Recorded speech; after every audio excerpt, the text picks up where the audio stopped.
Hello बच्चों, आप सभी का आपके YouTube चैनल पे हार्दिक स्वागत है। तो बच्चों, आज हम क्वेश्चन करेंगे 13.4 13.4 का लास्ट क्वेश्चन जो मैंने आपको बताया था कि वो अगली वीडियो में करेंगे। साथियों, अगर आपको ये वीडियो पसंद आए तो दिल से लाइक जरूर कीजिएगा, क्योंकि कंसेप्चुअल क्वेश्चन है बच्चों। अगर आपको समझ में आया ना तो देखिए, उम्मीद करूंगा कि आप कोई भी क्वेश्चन समझ सकते हैं अगर ये क्वेश्चन आपको समझ में आया तो। बच्चों ध्यान से देखिए क्या क्वेश्चन में बोला है। अगर हम क्वेश्चन पढ़ने की बात करें तो ध्यान से क्वेश्चन को पहले तो पढ़िएगा। A metallic right circular cone 20 centimetre high whose vertical angle is 60 is cut into the two parts. Question में बोला गया है बच्चों, एक राइट सर्कुलर कोन है जिसकी हाइट दी गई है 20 सेंटीमीटर और उसका एंगल दिया गया है वर्टिकली 60 डिग्री। उसको दो भागों में बांटा गया मिडल से। तो जैसे ही अपन ने यहाँ कट लगाया तो डिवाइड इनटू टू पार्ट्स में आपको नजर आया होगा। अब मैंने आपको पहली वाली वीडियो में भी बताया था बच्चों कि किसी भी कोन को दो भागों में काटेंगे तो एक फ्रस्टम का ले लेगा और ऊपर वाला कोन का रहता है। तो यहाँ देखिए, ये वाला हिस्सा कैसा नजर आ रहा है आपको, फ्रस्टम, और ऊपर वाला कोन। अब देखिए, क्वेश्चन में आपको गिवन है ओनली और ओनली हाइट, मतलब कि हाइट गिवन है, आपको कोई भी रेडियस गिवन नहीं है। तो सबसे पहले आपका क्या काम होना चाहिए कि रेडियस फाइंड करना, तभी आप इस क्वेश्चन को आसानी से कर पाओगे। सेकंड बात दोस्तों, क्वेश्चन में बोला है जो फ्रस्टम है ना उसको एक कन्वर्ट कर दिया एक वायर में, और वायर का जो डायमीटर बोला है क्वेश्चन में 1/16 सेंटीमीटर। अब देखिए, आपको निकालना है इस वायर की लेंथ। तो कैसे क्वेश्चन को चुटकियों में करोगे, ये ध्यान से समझने का क्वेश्चन है बच्चों। अगर समझ में आता है तो लाइक एंड शेयर जरूर कीजिएगा। कॉन्सेप्चुअल क्वेश्चन है दोस्तों, इस क्वेश्चन को ध्यान से समझना है। अगर मैं बात करूं, मुझे रेडियस चाहिए। सबसे पहला काम क्या होना चाहिए आपका, रेडियस फाइंड करना। तो रेडियस कैसे करेंगे फाइंड, ध्यान से देखिए।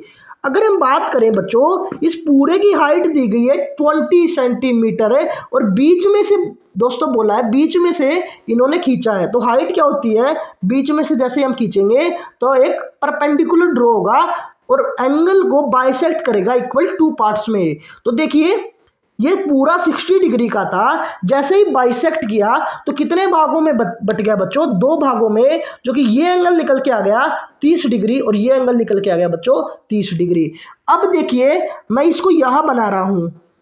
तो क्वेश्चन समझने का है बच्चों, ये इसको रटने का नहीं है। तो इसलिए बोलता हूं, रटिएगा मत, समझ के करिएगा कोई भी काम आप करते हो। तो ऐसे ऐसे आपको कट लगाया हुआ है और ये एंगल कितना है आपका 30 डिग्री। अब अपन देखिए, यहां से अगर आपको पता लग रहा होगा, दो ट्रायंगल बन रही है, ये वाली और इसी प्रकार ये वाली। तो यहां से अपन यहाँ नामकरण करेंगे। देखिए, ये ए हो गया, ये बी, ये सी, इसी प्रकार ये डी और ये ई। अब क्वेश्चन कैसे समझोगे, ध्यान से देखिए बच्चों। क्वेश्चन समझने का तरीका क्या होता है, आपको चाहिए ये वाली लेंथ, क्या चाहिए आपको, ये वाली चाहिए और एक ये वाली, क्योंकि यही तो बोला है, रेडियस तो यही है, यही तो रेडियस है। तो आपको इन वैल्यू को फाइंड करना है। तो कैसे करोगे वैल्यूज को फाइंड, देखिए ध्यान से। अगर मैं बात करूं ट्रायंगल ए डी ई की, मतलब कि छोटी वाली ट्रायंगल की बात करूं, ठीक है, छोटी वाली, तो इसको एक बार भूल जाइएगा, इसको एक बार हटा दीजिए। देखिए, जैसे ही मैं इसको हटाने की कोशिश करूंगा, देखिए जैसे आप मैं समझा रहा हूं ना वैसे आपको करना है। तो आपको फाइंड करनी है ये वाली लेंथ। ये अगर निकल गई तो आपकी ये रेडियस भी निकल आएगी, क्योंकि इसी में से तो डिवाइड हुआ है। तो ध्यान से देखिए कैसे हम क्वेश्चन को करेंगे। तो हमने यहाँ ट्रायंगल ए डी ई लिए बच्चों, ए डी ई ली है। तो अगर आपने हाइट एंड डिस्टेंस पढ़ा है चैप्टर, तो आपको पता होना चाहिए कि ए डी ई कैसे निकालेंगे। मतलब आपको चाहिए डी ई, मतलब कि आपको चाहिए डी ई, और आपको गिवन क्या है बच्चों, ए डी गिवन है। तो ए डी, ये मैंने क्यों लिखा है, क्योंकि आपको पता है परपेंडिकुलर अपॉन बेस होता है। क्या होता है बच्चों, पी बाई बी। अगर आपको 8 चैप्टर पढ़ा है, ट्रिग्नोमेट्री पढ़ा है, तो tan 30 होता है, tan थीटा होता है, और एंगल दिया गया है यहाँ 30, तो अपन लिखेंगे 30 डिग्री। देखिए, यहाँ इसलिए बोल रहा हूँ कॉन्सेप्ट कैसे अपन यहाँ सीखेंगे, क्योंकि आपको यहाँ tan 30 की वैल्यू भी पता होना चाहिए, यहाँ आपको ट्रिग्नोमेट्री का बेसिक आना चाहिए, हाइट एंड डिस्टेंस का भी बेसिक आना चाहिए। इसीलिए ये इंपॉर्टेंट क्वेश्चन है बच्चों। आपको चाहिए क्या, डीई। अब देखिए, पूरी 20 थी, बीच में से डिवाइड किया तो ये कितनी लेंथ रह गई 10। तो डीई आपको चाहिए, तो डीई अपॉन 10। अब बताइए tan 30 की वैल्यू क्या होती है बच्चों? tan 30 की वैल्यू होती है 1/√3। तो d की वैल्यू क्या आ गई यहाँ से? 10/√3 सेंटीमीटर। तो ये आपकी DE की लेंथ आ गई। मतलब कि आपकी जो रेडियस है ये वाली, ये 10/√3 आपका निकल के आ गया। तो मैं यहाँ लिख सकता हूँ बच्चों R1 क्या आ गई आपकी? DE 10/√3 centimetre. अब इसी प्रकार से जैसे ही आप निकालनी पड़ेगी आपको BC की लेंथ, जैसे अपन ने यहाँ बनाई थी पूरी की पूरी लेंथ, ट्रायंगल बनाई थी, तो आपको चाहिए कि BC की भी लेंथ। तो BC, तो BC की लेंथ कैसे निकालोगे? अब ये वाली लाइन भूल जाइए दोस्तों, देखिए भूलना पड़ेगा, समझना पड़ेगा, समझाने के लिए मैं ये बात बता रहा हूँ आपको। तो ये वाले पॉइंट भूल गए तो ये पूरी लेंथ कितनी हो गई, मतलब कि AB कितनी हो गई, गिवन है जो कि क्वेश्चन में 20। आपको चाहिए ये वाली लेंथ, ये वाली लेंथ चाहिए तो वही लगा दीजिए। देखिए ट्रायंगल ABC क्या होगा बच्चों? आपने चाहिएगा BC चाहिए, आपको गिवन है बच्चों AB गिवन है, तो आपको यहाँ से पता लगा P/B tan 30 होगा, तो ये इक्वल है tan 30 के। अगर जैसे एंगल कोई भी गिवन होता तो वहाँ एंगल अपन वो रखते। तो BC आपने चाहिएगी, तो BC AB इंटू tan 30, आपको पता है tan 30 की वैल्यू यहाँ आपने पुट करी है 1/√3, तो मैं यहाँ 1/√3 लिख सकता हूँ। इसी प्रकार AB की वैल्यू आपको पता है 20 सेंटीमीटर गिवन है, तो 20 सेंटीमीटर लिख सकता हूँ। 20/√3 आ गया आपकी BC, आपकी बच्चों BC। तो यहाँ से आपको पता लगा कि जो BC है, जो कि सेकंड रेडियस है, वो 20/√3 आ गया। तो मैं इसको लिख सकता हूँ बच्चों R2। उम्मीद करता हूं ये चीजें आपको समझ में आई होगी। देखिए यही चीज थी, बाकी इस क्वेश्चन में कुछ नहीं रहा। अगर ये समझ में आ गया तो आपका ये क्वेश्चन हो गया। अब देखिए R1 आपको गिवन है, R2 आपको गिवन है, हाइट भी आपको गिवन है, बस आपको निकालना क्या है? लेंथ निकालनी है वायर की। तो कैसे करेंगे? ध्यान से एक बार क्वेश्चन को देखिए। अब मैं इसको हटा रहा हूं दोस्तों, कॉपी में नोट और समझ के करना है। तो देखिए बच्चों क्या निकल के आया, R1 आपकी निकल के आई 10/√3, R2 क्या निकल के आई 20/√3। हाइट आपको गिवन ही है, जो कि यहाँ देखिए क्वेश्चन बच्चा क्या करता है, ये वाली हाइट ले लेता है, बस वहीं से क्वेश्चन यहाँ से आपका गलत हो गया। इसीलिए बता रहा हूँ साथियों, आपको ये वाली हाइट नहीं लेनी, आपको जो आपने निकाली हाइट वो लेनी है। मतलब कि फर्स्ट टर्म की हाइट कितनी है 10, तो यहाँ आपको 20 ना लेकर 10 लेनी है। तो इसका ध्यान रखिए, जानबूझ के मैंने ये लिखा है कि आप ऐसी ऐसी गलती को सुधारें, क्योंकि गलती आप करोगे तभी आप सुधारोगे। तो ऐसी गलती ना कीजिए बच्चों, ठीक है।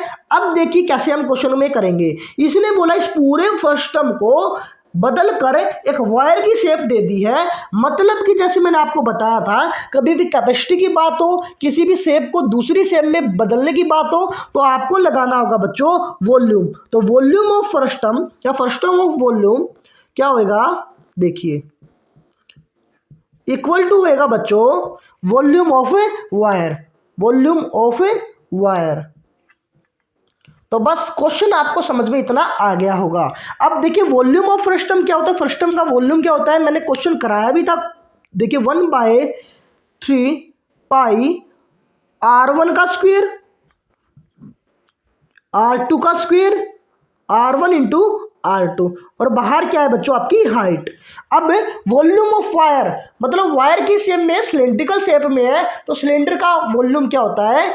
पाई R स्क्वायर H। अब आपको चाहिए H हाइट। ये हाइट क्या है बच्चों? सिलेंडर की हाइट है, ध्यान रखिएगा। तो देखिए क्वेश्चन कैसे अपन वैल्यू पुट करके निकाल सकते हैं। देखिए पाई से पाई कैंसिल कर सकते हैं यहीं से। अब देखिए 1/3। अब दूसरी बात है, आपको इसकी रेडियस भी पता होनी चाहिए, क्योंकि ये डायामीटर बोला है, तो रेडियस कैसे करेंगे? रेडियस से डायामीटर का हाफ होता है, तो 1/16 इंटू 1/2, तो आपकी जो रेडियस निकल के आ गई सिलेंडर की 1/32।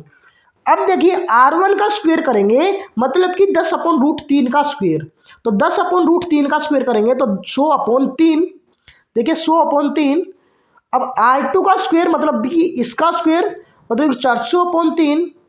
इसी प्रकार R1 इंटू R2 20 इंटू 10 200, और √3 इंटू √3 3, इंटू हाइट कितनी है बच्चों आपको यहाँ देखिए 10, तो 10 इक्वल टू आर स्क्वेयर मतलब कि इसका स्क्वेयर मतलब कि 1/32 का स्क्वेयर जो कि होता है 1024।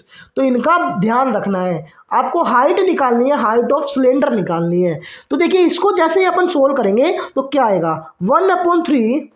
अब 100 + 400 500 700 700/3 और इंटू में 10 है तो 10 एक और जीरो लगी 7000/3। अब इक्वल टू है एक इंटू में हाइट ऑफ सिलेंडर। अब देखिए ये मल्टीप्लाई में उस तरफ जाके यहाँ डिवाइड में है, उस तरफ जाके दोस्तों मल्टीप्लाई हो जाएगा। तो यहाँ से क्या निकल के आएगा, ध्यान से देखिए 7000 इंटू 1024 अपॉन क्या बच्चों 3 × 3 9। ये हो गया बच्चों आपकी हाइट ऑफ सिलेंडर। अब देखिए इसको जैसे ही अपन सोल्व करेंगे तो आपका आंसर आ जाएगा। तो देखिए कैसे अपन सोल्व करेंगे, देखिए 3 जीरो तो 3 जीरो अपन पहले ही रख देंगे। अब 7 की मल्टीप्लाई इसके साथ करेंगे तो 28, 7 दूनी 14, 14 और 2 16, 7 1 बचा और 7 7 अपॉन क्या है बच्चों 9। अब देखिए ध्यान से देखिएगा, जैसे अपन इसको सोल्व करने की कोशिश करते हैं तो जैसे ही बच्चों आप इसको सोल्व करेंगे तो जो आपका आंसर आएगा देखिए 796444.4 ऐसे ऐसे चलता रहेगा। अब देखिए ये सेंटीमीटर में आंसर है, किसमें बच्चों सेंटीमीटर में। अब आपको चाहिए देखिए ज़्यादा सेंटीमीटर हो गया ना तो इसको कन्वर्ट कर लीजिए मीटर में। अगर आप क्वेश्चन इतना भी छोड़ के आओगे तो आपका आंसर तो ठीक आना है, परंतु आप मीटर में बना दीजिए। तो मीटर में बनाने के लिए क्या करते हैं बच्चों, सीधी सी बात है, देखिए 1 मीटर में होते हैं 100 सेंटीमीटर, है ना। तो देखिए यहाँ साथियों 1 मीटर की बात करूं तो 100 सेंटीमीटर होते हैं। तो 1 सेंटीमीटर की बात करूंगा बच्चों कि आपको यहाँ से पता लगेगा कि 1/100 मीटर। तो बच्चों 1 सेंटीमीटर है, अपना ही इतना सेंटीमीटर मीटर में कन्वर्ट करेंगे तो 100 के साथ मल्टीप्लाई डिवाइड कर देंगे। तो जैसे ही अपन डिवाइड करेंगे तो आपका जो आंसर निकल के आएगा, क्या निकल के आएगा देखिए, पॉइंट पहले ही था तो 1 2 3 तो यहाँ पॉइंट लग जाएगा, यहाँ पॉइंट लग जाएगा। तो आंसर क्या आएगा 7964.4 मीटर। तो बच्चों ये क्या हो गया आपका आंसर। अब देखिए मीटर में कन्वर्ट किया है तो अपन यहाँ मीटर लिख सकते हैं। तो सीधी सी बात है, उम्मीद करता हूँ आपको समझ में आया होगा क्वेश्चन। बच्चों अगर आपको छोटी छोटी वीडियो चाहिए ना तो कमेंट करके बताना कि आपको पूरी एक्सरसाइज की वीडियो चाहिए या एक एक क्वेश्चन जो इंपॉर्टेंट क्वेश्चन होने वाले हैं उसकी वीडियो चाहिए। तो कमेंट जरूर कीजिएगा। थैंक यू, धन्यवाद।